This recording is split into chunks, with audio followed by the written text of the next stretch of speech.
గదిని నిర్మిస్తాము. బోర్వెల్స్ లేదా బావులు ఉన్న ప్రతి విద్యార్థికి, అలాగే నగరంలో నీటి కొరత ఉన్న లేదా విపరీతమైన వేడి ఉన్న ప్రతి ఒక్కరికి దీన్ని చూపించండి. ఎందుకంటే వేడిని తగ్గించడానికి ఇదే ఒక మార్గం.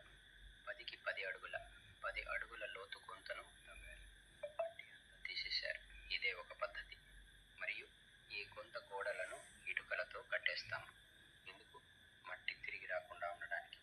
దీని బదులు మనం ఫిల్టర్ ఉపయోగిస్తాం. ఎందుకంటే ఇది పాత పద్ధతి. చూడండి, పూర్తిగా ఒక గోడల ట్యాంకులా తయారైంది.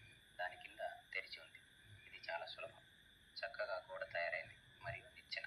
ఇప్పుడు మనుషులు 10 అడుగులు ఉంటే బయటికి వచ్చేసినట్లే అని అనుకోవచ్చు. ఒకసారి శ్రద్ధగా చూడండి, మీకే అర్థమవుతుంది. ఎందుకంటే ప్రతి చోట మనం ఇదే వ్యవస్థతో పనిచేస్తాం. కింద 2 పొరల రాళ్లను వేస్తారు, చిన్న చిన్న రాళ్లను.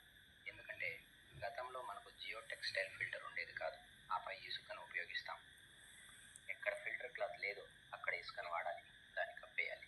ఇప్పుడు వర్షాకాలంలో వర్షపు నీటిని మనం ఇందులో పోస్తాం. అది ఇసుక రాళ్ల ద్వారా